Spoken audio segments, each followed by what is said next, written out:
Well, when I first saw you on TikTok, I thought you were American.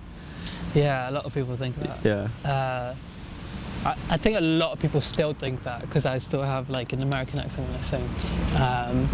I think a lot of people would be surprised when I tell them I'm from India. Obviously, heritage, obviously Indian, but I don't think a lot of people know that I actually grew up in India.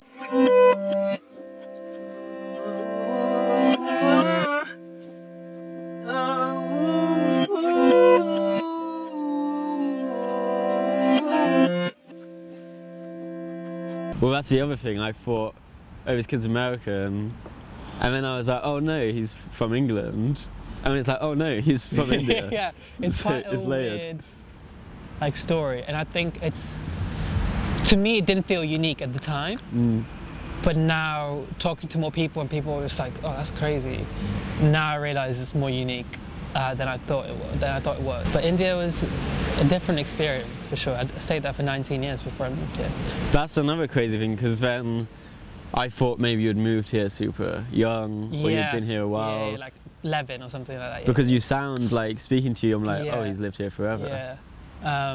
But you haven't. But I haven't. Well, that's a totally different conversation about like accents and why I changed. I did have an Indian accent. Growing up in India was cool because I think it's beautiful. It's like a really beautiful country. There's a lot of disparity in wealth for sure.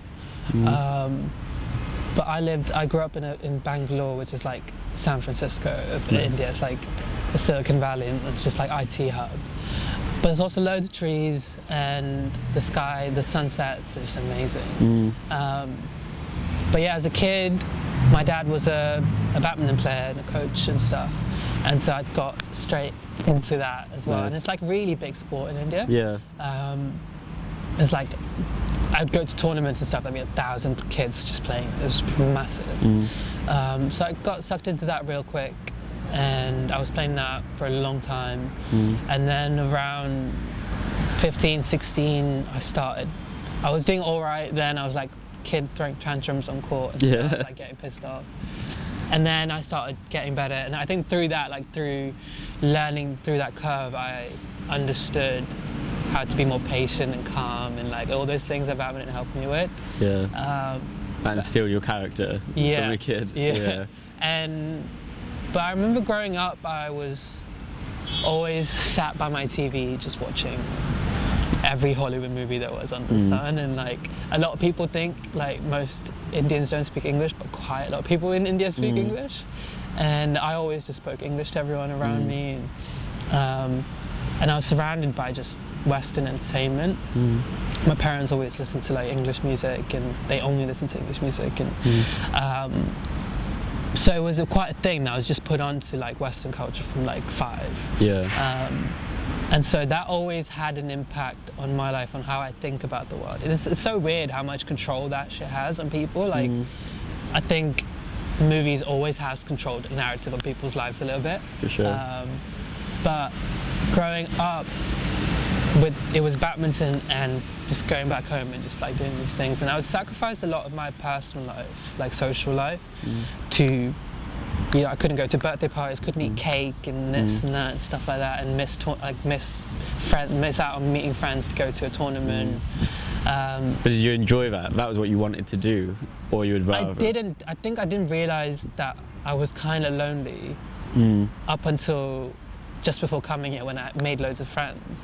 Because I think that's when I eventually got into music and I stopped playing badminton. I had the whole day, or when I was still playing badminton, I just had badminton friends, and I didn't have friends outside of that, because all my school friends just eventually gave up on me because they knew I wouldn't turn up.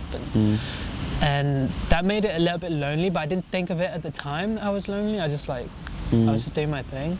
But it gave me a lot of time from badminton, go straight home, make music, and I was so secluded in my bedroom. It was badminton in my bedroom. And I think music gave me that space to just be alone and not worry that I'm alone. When did music come in to the picture? I was actually as a kid, I wanted to be a rock star, and I remember like playing the guitar not wanting to play the guitar because my dad loved John Mayer, and so I really got put onto John Mayer. And so it was like 7, 8, I started writing songs, and I wrote loads of terrible songs. And I would like throw on these like little concerts for my parents in the living room. But they took me to music school, like, all right, he needs to learn an instrument. But for me, it was the guitar that really, because obviously I saw John Mayer play. And my dad used to have all these concerts for like all these different bands. And so for me, that was really fascinating. And I went to the music school, and they were just like, oh, if you want to be a singer-songwriter, just get a piano, and like that's better to learn on than be a guitarist. So your kind of consumption of music in India was like digitally? Yeah. Through your dad's collection? Yeah, through my dad's collection, and obviously pre-internet. So, it was a lot of that. And so I went to the school, started learning the piano, hated it. I just like, I was learning like classical music, and I was like, this is not John Mayer.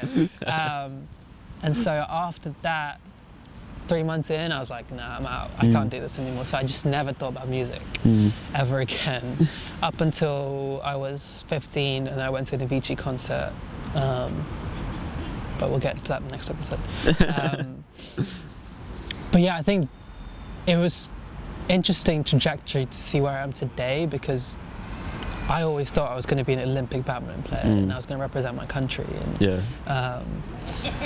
And that quickly, it's so interesting how that changes. And I always was one of those kids at school where everyone knew, like, you knew what you want to do. Like at like 14, you're going to be a badminton star. And did it disappoint you changing, or like do you feel like that's something you missed out on? Like, do you have any regrets? No, I think it's weird because I was living a false reality that I could be, because I was doing EDM at the time, so I was like, I could be a big DJ and be an Olympic badminton player. So that's like a naive 15-year-old kid.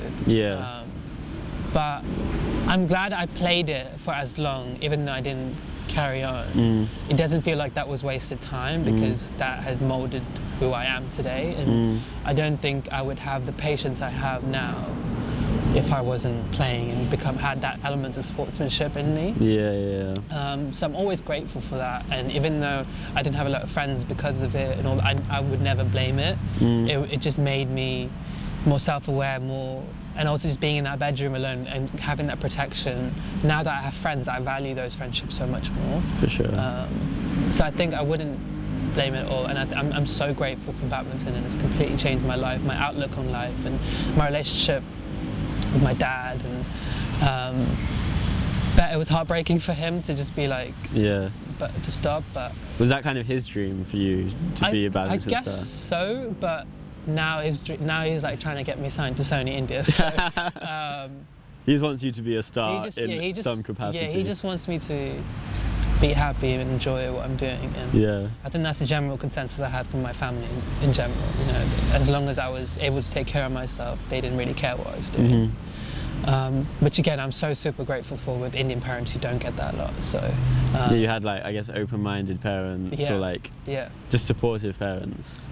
But so when I had to tell him, I was at like 18 and I was like top 10 in the country at this point, and doing way crazy. better at badminton than I was in music. And I had to, they were trying to move me to like the Olympic Academy where they train the Olympians, and at that point I was like, that was in a different city, and I knew if I go there, my laptop's going away from me, I'm never making music again, and I couldn't.